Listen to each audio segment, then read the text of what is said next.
many other distinguished colleagues, you will forgive me if I don't mention them by name, but I would like to mention at least the presence of representatives of the Sisters of Zion, who in the whole field of Catholic Jewish relations have been really the pioneers and who have shepherded this whole transformation in the most beautiful and modest manner.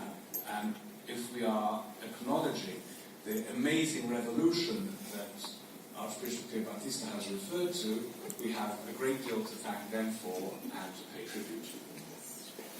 So, as has been mentioned, in this historic transformation, it is, let me reiterate, some of you will have heard me say this before, but I don't think one should ever tire of saying it. There is nothing comparable in human history to this transformation.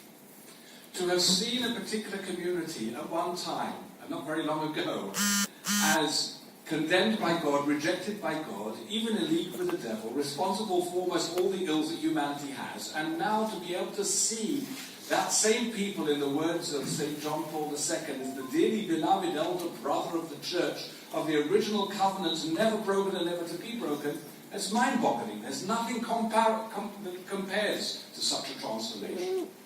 And now here, to some extent, is where I differ with Archbishop Pizarro. I think that it's not that we have come to know each other to the degree of where we are almost disinterested or find it a bit boring. I don't think we actually even appreciate, if we could talk broadly of our communities, what has happened here. And I think that where there is an appreciation of it, very often we take it so much for granted that we have to be reminded, we need to remind ourselves of what a dramatic transformation this is. And to give thanks to God for what is, surely in historical terms, one of the most stunning miracles in the annals of human transformation. And we're all part of that. So that's a wonderful thing to give thanks for. Why we must give copyright to the revolutionary step taken by St. John the 23rd. Of course, it was, as Pietrabaptista has mentioned, St. John Paul II who took this transformation to new heights. First and foremost, in his own dramatic gestures. It's, in a way, a bit paradoxical. It took a pope from behind the Iron Curtain, from the communist world, to understand the language of Madison Avenue, the language of advertising.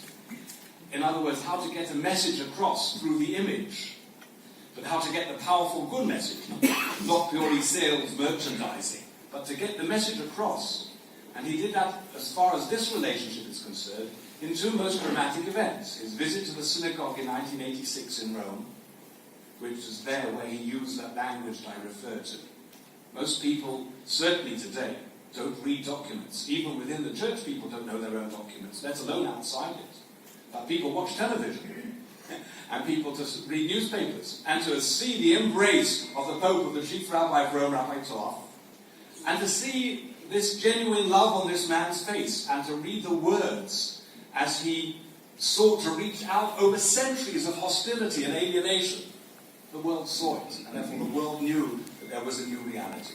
The world, I say, but the truth is that to a large degree, that world did not include the Jewish community in Israel. And to some extent, those connected with Israel, a large portion of it. Because naturally enough, both because this is a natural national tendency, but also because of what Israel means to the people of contemporary society, there was some suspicion that if there were not full diplomatic relations between the Holy See and the State of Israel, and if the Pope had not visited Israel showing respect to its highest elected officials, then that showed that there was still some problem. And that therefore there was a lingering suspicion as to how genuine that transformation was. For Israelis, Israeli Jews, to see on TV and to see in the newspaper the Pope in tearful solidarity for Jewish suffering at Yad Vashem, to learn of his own personal stories, how he saved Jewish children at that particular, when he was a novice, of how when already as a bishop he returned Jewish children who had been taken by Catholic adoptive parents and baptized to Christianity and directed that they be returned back to their natural parents, to see him at the Kotel at the Western Wall, putting there a text for a liturgy of repentance, asking God's forgiveness for sins committed against Jews down the ages. This blew Israelis' minds.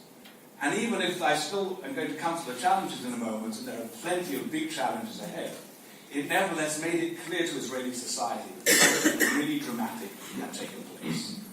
And that's the new era in which most people, are only just beginning to discover what Nostra Aetate refers to as our common passion.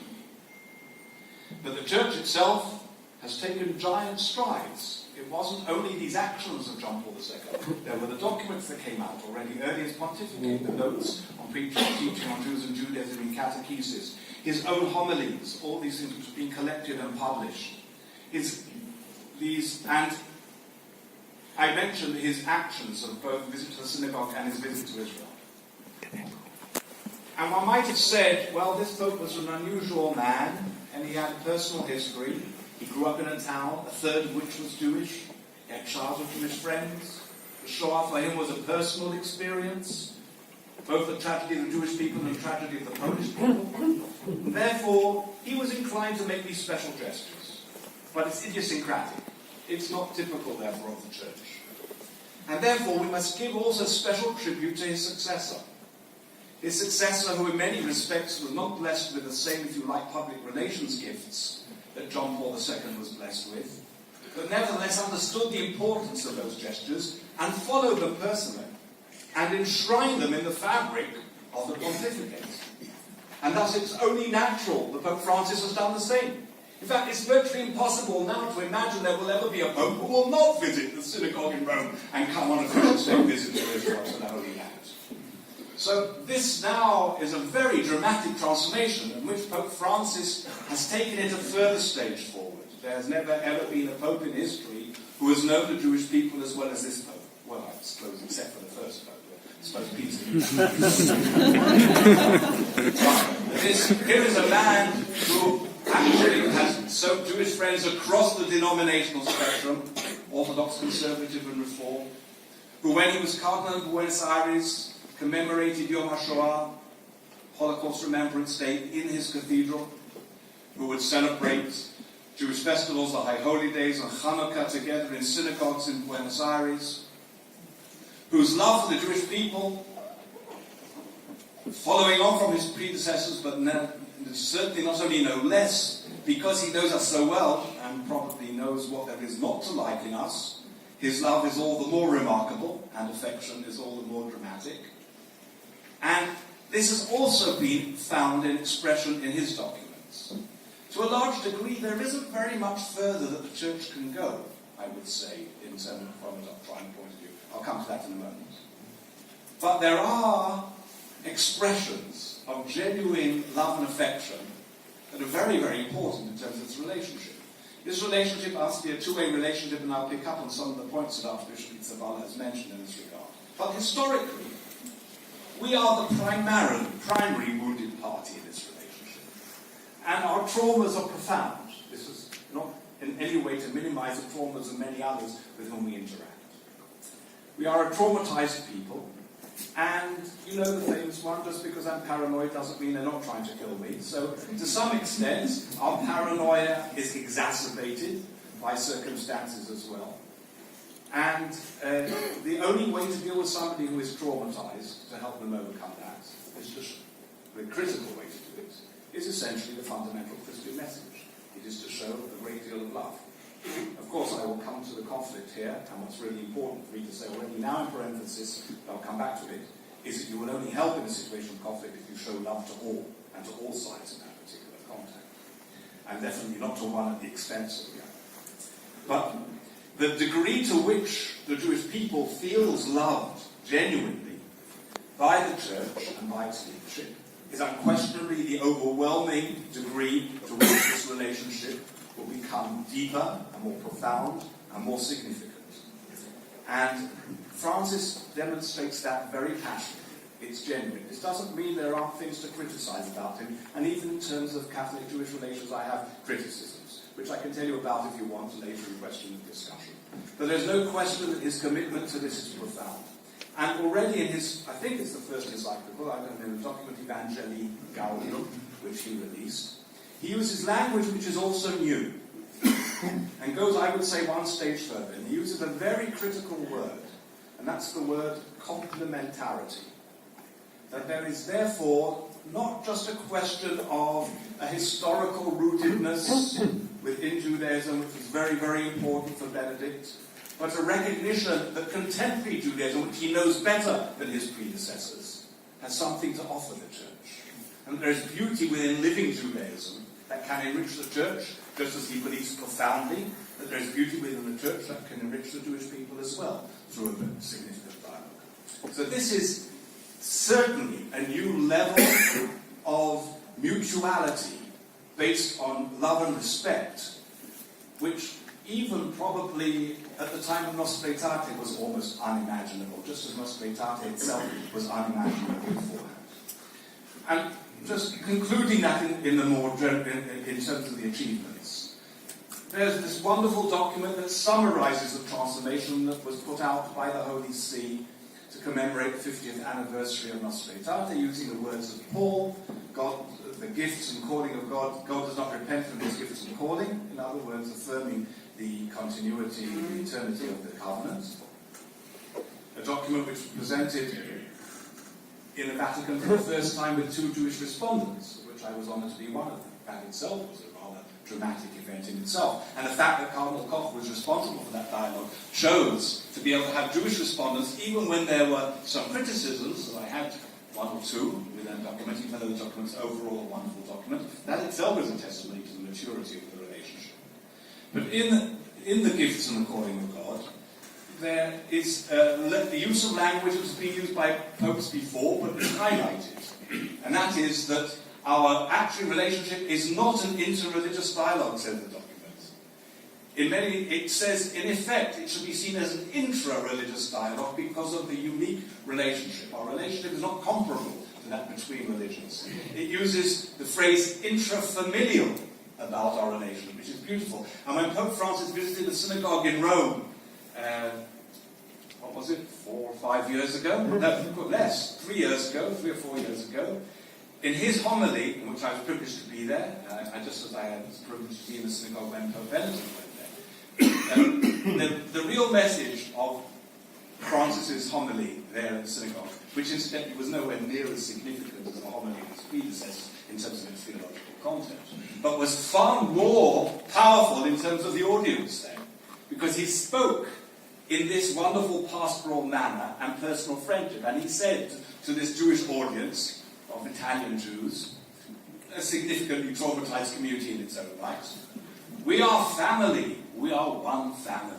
And he said it sincerely, and the people felt it sincerely. And it was really a very powerful demonstration of this new era. Certain issues remain on the table. I don't know whether you can call it a challenge. And Archbishop Pio Battista referred to that, and the document speaks of it.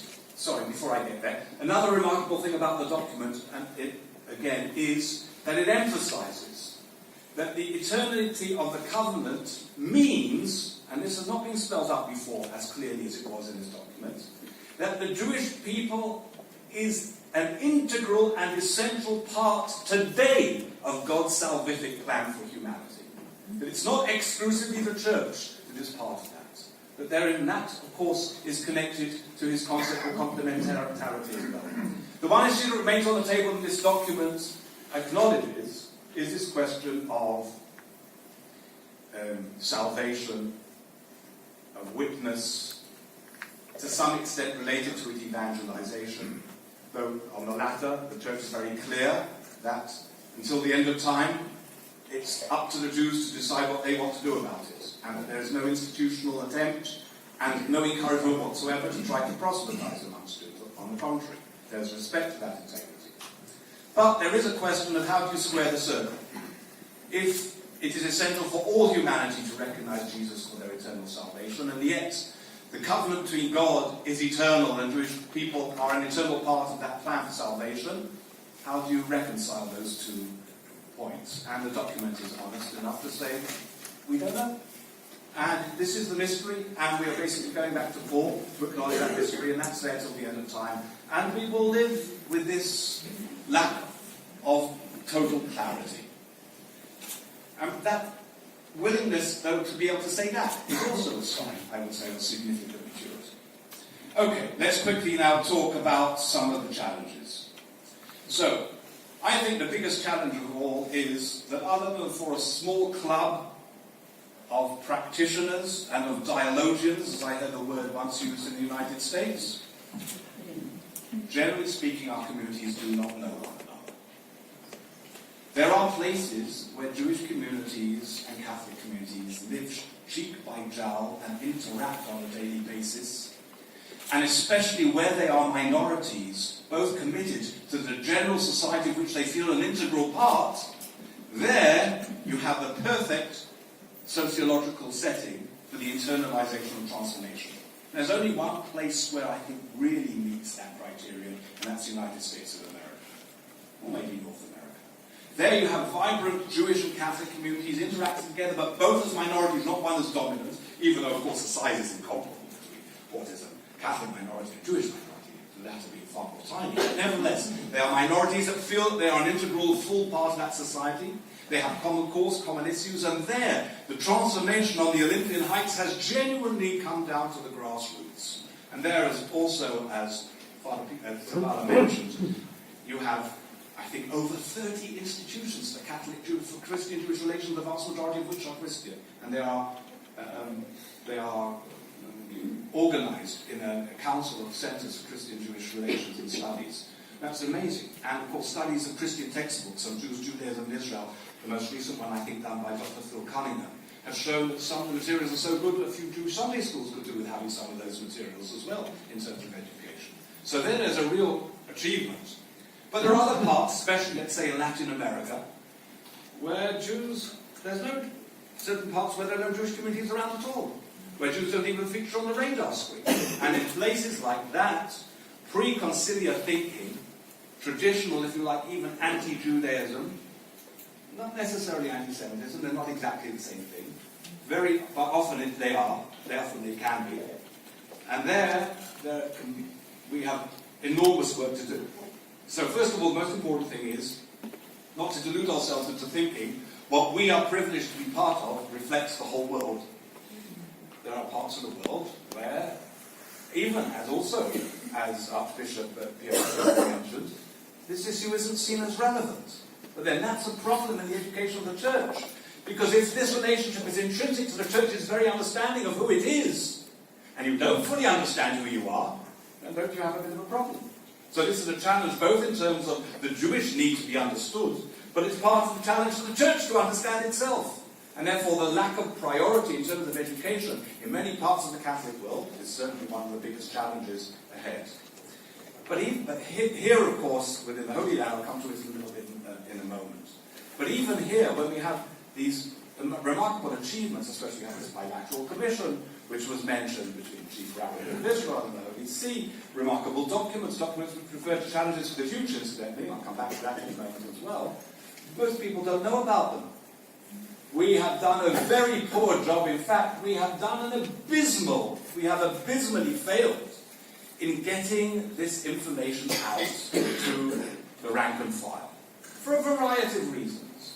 There's a certain ineptitude in itself, but very often there is a certain fear to be able to start saying things that others might react negatively against. And we have more work to do in terms of getting the message out. Now, Archbishop Pizzaballa says that the dialogue is seen by many people, young people, something now as not something that they really need. And I'm not sure that that's the case. I think that part of the problem is that we actually have a younger generation. He was saying not need because the generation that was impacted by both the tragedy in Europe and by the change that followed it is no longer with us. But I think what that means is not that we have a younger generation that knows these changes, but on the contrary, precisely because it wasn't witness to the tragedies and wasn't alive at the time of transformation, very often is completely ignorant of the whole thing. And we have a situation of where, with population movements and migration, we have new populations coming in, or younger generations now growing up, who don't know the story. And therefore one of the challenges, and it's a perennial, eternal challenge, is a continuous challenge of education. Every generation we have to educate. We cannot rest on our laurels and assume, simply because things were achieved so remarkable over the last 50 years, that we don't have anything to do tomorrow. No, this is a Sisyphean task, if you like, and we have to continuously reiterate and re-educate to understand where we were, to appreciate where we are, and to come to where we have to go to. So, I would say, so let me come now, almost at the end. Okay, so before I come to the end. So, the documents that we have, the meetings that we have had, the formal meetings, have addressed the challenges of modern society. In fact, Archbishop Pier Battista referred to them, most of them, society, dealing with the poor and the needy, the forms of government that are appropriate for a well-ordered society, the ecological and environmental challenges. All these things show that these are the issues that the Church and the Jewish community understand now need to be on the agenda for the future. We are no longer in the business of trying to fix the past. As he says, we need to remember the past. But this must not be the focus. The focus must be how we witness together for the benefit of humanity. And I would say the vast majority of those engaged in dialogue understand that's the issue. And now I come finally to the elephant in the room. What's the elephant in the room? The elephant in the room is the Israeli-Palestinian conflict, or the Israeli-Arab conflict. We can't ignore that, especially when the local church is a Palestinian church. And it's only natural and right that the church should totally empathize and seek to articulate and express the pain and the needs and the aspirations of its local co-religionists. And this brings us into certain areas of tension, and I would say this remains the major challenge. It's a major challenge in terms of how to address this in a manner that becomes consonant and consistent with our sense of our responsibilities to one another. It has many ramifications, not least of all as far as the local church is concerned. I come across Christians and even priests who don't know the content of Nostra Aetate and Note 4, let alone teachings of the magisterium on it. And most seminaries do not seem to make this as a significant priority. This is an enormous challenge, and it's understandable. It's understandable because of the political context, because there's a danger, perceived danger, that if you learn about how we need to be brothers and sisters with the Jews, that this may undermine our political issue and our aspirations and our place and our position with regards to the society at large. Of course I understand that. But we must not allow this relationship to be held hostage to politics. In the same way on the Jewish side, we must not allow this relationship to be instrumentalized to be able to serve a political agenda. These are serious challenges that face both communities, and I'm sure there's plenty more to say about it, but I've already overused my time.